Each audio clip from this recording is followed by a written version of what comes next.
అందరినీ కూడా ఈ కార్యక్రమంలోని ప్రేక్షకులకు పరిచయం చేయాల్సిందిగా శ్రీమతి రోజా మదిరి గారిని వేదికపైకి ఆహ్వానిస్తూ వారి గళంలో పరిచయ కార్యక్రమం.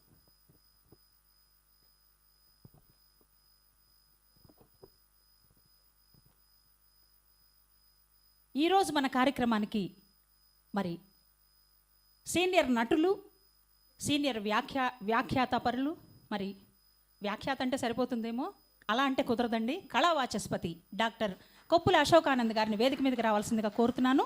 ఈరోజు మన కార్యక్రమంలో వారి వ్యాఖ్యానం కూడా మీరు వినబోతూ ఉన్నారు. పాటల గురించిన చక్కటి విశ్లేషణ మనందరికీ ఆకట్టుకుంటుంది. మరి వారిని వేదిక మీదకి ఆహ్వానించుకుంటున్నాం. హార్టీ వెల్కమ్ అన్నయ్య. మరి వారి మాటల్లోనే విందామండి. శుభోదయం హైదరాబాద్. ఈ కార్యక్రమంలో చాలా ఇష్టంగా ఈనాటి కార్యక్రమానికి మేము రావడం జరిగింది. మనకి ఈనాడు ఈ కార్యక్రమానికి విచ్చేసినటువంటి కళారస హృదయాలకు, అలాగే పరోక్షంగా వీక్షిస్తున్నటువంటి ఎందరో కళాకారులు, ఎందరో కళారస హృదయాలకు హృదయపూర్వకమైనటువంటి ఆహ్వానం పలుకుతుంది నేటి మా కళావేదిక. మా చెల్లి రోజా, మా చెల్లి కన్నా నాకు మా బావగారు చాలా ఇష్టం. నాకు వేణు గారు మనసు పంచుకునేటటువంటి మనసు మాది. మంచి బావగారు, మంచి చెల్లి. అన్నా మీరు హైదరాబాద్ రావాలి, ఈ కార్యక్రమంలో మీరు భాగం పంచుకోవాలంటే ఈరోజు ఇక్కడికి రావటం జరిగింది. అలాగే విజయవాడ నుంచి కూడా ఎంతోమంది కళాకారులు మా వారందరూ కూడా రావటం జరిగింది. ఫస్ట్ ముఖ్యంగా ఎన్ఎస్ఎన్ సార్, మీకు ఎందుకంటే రోజమ్మ నోటెమ్మటే 100 మాటల్లో 99 మీ పేరే వస్తుంది. అద్భుతమైనటువంటి మనసు మీది కాబట్టి అంత చక్కగా తను మిమ్మల్ని ఆప్యాయంగా పిలుచుకుంటూ ఈ కార్యక్రమానికి నిర్వాహకులుగా అడుగడుగును కూడా మీ బాట వినిపిస్తుంది నాకు. మీ పేరు ధన్యవాదాలు సార్, మీకు మరొకసారి ధన్యవాదాలు. నాకు ఈ రోజున వారితో పాటు వ్యాఖ్యాన సరస్వతి మామూలు కాదండి. సరస్వతి అంటే నేను కళావాచస్పతినే. సరస్వతి అంటే అమోఘమైనటువంటి హృదయంలో వారు కళారంగంలో నిష్ణాతులైనటువంటి మా హరీష్ కుమార్ శర్మ గారికి వారికి శిరస్సు ఉంచి నమస్కరించుకుంటూ వ్యాఖ్యాన సరస్వతి గారు, అలాగే బండారు ఉదయ్ భాస్కర్ గారు ఈ కార్యక్రమానికి వారు అత్యంత ప్రాధాన్యతతో కార్యక్రమ నిర్వహణకు సహకరిస్తున్న మీకు మరొకసారి శిరస్సు ఉంచి నమస్కరించుకుంటుంది మా సావిత్రి కళాపీఠం. అలాగే మాకు సరస్వతి కళాపీఠం మాకు సావిత్రి కళాపీఠం మాకు విజయవాడలో అత్యంత ప్రతిష్టాత్మకమైనటువంటి సంస్థ. దాంతోపాటు సరస్వతి కళాపీఠం కూడా, రెండు కూడా మాకు సిస్టర్ కన్సెన్సీ రెండు కూడా. అందుకని నాకు ఒక్కోసారి, ఇప్పుడే కాదు చాలాసార్లు అటు ఇటు నోటమట వచ్చేస్తూ ఉంటుంది. ఇంకా కొద్దిసేపు అయితే మా మహానటి సావిత్రి కళాపీఠ విజయలక్ష్మి గారు కూడా ఈ కార్యక్రమానికి వస్తున్నారు. వారు కూడా నేను ఒక్కసారి విజయవాడ నుంచి వచ్చినటువంటి మా కళాకారులు వాళ్ళందరినీ కూడా నేను ఒకసారి పరిచయం చేసుకుంటాను. మాకు సీనియర్ గాయకులు,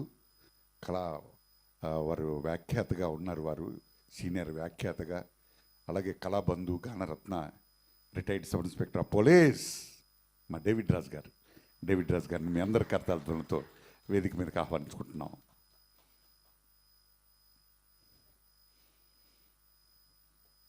మాకు గురువు లాంటి వారు అన్నమాట. ఏ కార్యక్రమం అయినా సరే వారు లేనిదే విజయవాడలో కార్యక్రమాలు చాలా తక్కువగా జరుగుతాయి అవి. ఇంకో విషయం ఏంటంటే, వేదిక మీదకి నేను లోపలికి ఎంటర్ అవగానే బాలు గారు వేదిక మీద ఉన్నారా అన్నంతగా నాకు నిజం. ఒకసారి నేను స్టన్ అయ్యాను. నేను బాలు గారు ఒక్కసారి కెమెరా నాకు ఇటు తిప్పితే మా బాలు గారికి నాకు చాలా అత్యంత ఇష్టమైనటువంటి మనిషి బాలు గారు వేదిక మీద ఉన్నారా అన్నంతగా నేను పులకించిపోయాను అన్నమాట. వేదిక మీదకి రాగానే అద్భుతమైనటువంటి కట్అవుట్ అది. ధన్యవాదాలు. మరి ఎవరో దాన్ని అంత ఇష్టంగా ప్రతిష్ఠించారో కానీ ఒక ట్రిపుల్ అంటే ఆడిటోరియం వారికి కూడా హృదయపూర్వకమైన ధన్యవాదాలు తెలుపుకుంటున్నాను. అలాగే మరొక సీనియర్ గాయకులు, విజయవాడ కార్పొరేషన్లో టెక్నికల్ ఆఫీసర్గా పనిచేస్తున్న మా ఆదిరాల జయప్రభు గారు. వారు ఒక సంస్థని నిర్వహిస్తూ ఎన్నో కార్యక్రమాల ద్వారా వారి స్వరం ద్వారా మంచి పాటలను అందిస్తున్న మా ఆదిరాల జయప్రభు గారు. వీరితో పాటు ఇంకొక సీనియర్ గాయకులు, నేను ఈ మధ్య వచ్చానంటారు కానీ వాయిస్లో మాత్రం అద్భుతమైనటువంటి గాయకులు మాకు. విజయవాడలో బిఎస్ఎన్ఎల్గా ఫస్ట్ పరిచయం అయి పల్లికొండగా ఎదిగినటువంటి మా బిఎస్ఎన్ఎల్లో ఏడీగా చేస్తున్నటువంటి పల్లికొండ శ్రీనివాస్ గారు, వారిని కూడా ప్రేమపూర్వకంగా వేదిక మీదకి ఆహ్వానించుకుంటున్నాం. అలాగే నాకు జూనియర్, నాకు జూనియర్ కాదు, కుర్రాడు, మా అందరిలో కూడా యంగ్ బాలపృథ్వీరాజ్, మన సీనియర్ గాయకులు ఆదిరాల జయప్రభు గారి వారి అబ్బాయి, కుటుంబ సభ్యులు కార్యక్రమంలో పాల్గొనడం అనేది చాలా అదృష్టం. అది కళారంగంలో వారు చేసుకున్నటువంటి పుణ్యం అన్నమాట. అది ఇద్దరు తండ్రి కొడుకులు ఇరువురు కూడా అద్భుతమైనటువంటి గాయకులుగా, మంచి ఫ్రెండ్స్గా, వాళ్ళిద్దరూ చాలా ఆప్యాయమైనటువంటి ఫ్రెండ్స్ అన్నమాట. తండ్రి కొడుకుల్లాగా ఉంటారు. వారికి కూడా హృదయపూర్వకమైనటువంటి ధన్యవాదాలు తెలుపుకుంటూ, అలాగే మాకు సీనియర్ గాయనిమణి, నాకు ఎంత ఇష్టమైనటువంటి మాధవి గారు ఈ కార్యక్రమానికి మాకు విజయవాడ నుంచి ఇచ్చేశారు. వారికి కూడా హృదయపూర్వకమైనటువంటి ధన్యవాదాలు తెలుపుకుంటున్నాం. అలాగే శ్రీమతి రమణి గారు, వారు కూడా నాకు చాలా ఇష్టమైన, వీళ్ళంతా ఈ సరస్వతి కళాపీఠం ద్వారా పరిచయమైనటువంటి వ్యక్తులు నాకు. వారికి కూడా హృదయపూర్వకమైనటువంటి ధన్యవాదాలు తెలియజేసుకుంటున్నాం. అలాగే Abburi Anil, wonderful. Abburi Nikhil, Abburi Nikhil wonderful singer, చాలా అద్భుతంగా పాడారు వారు. చిన్న వయసులోనే అంత మంచి స్వరంతో అద్భుతం అన్న. God bless you. నీకు హృదయపూర్వకమైనటువంటి ఆశీస్సులు అందిస్తుంది ఈ వేదిక. మరొక్క పాటతో రోజా అమ్మా, నిఖిల్ని ఆహ్వానించిన వేదిక మీదకి. ఓకే, ఒక్క ఫోటో. అబ్బూరి నిఖిల్ బాలనటుడిగా, ఒక కళాకారుడిగా, ఒక గాయకుడిగా కూడా మనకి వేదిక మీద వారు ఇంతకుముందు పాట మీరు విన్నారు.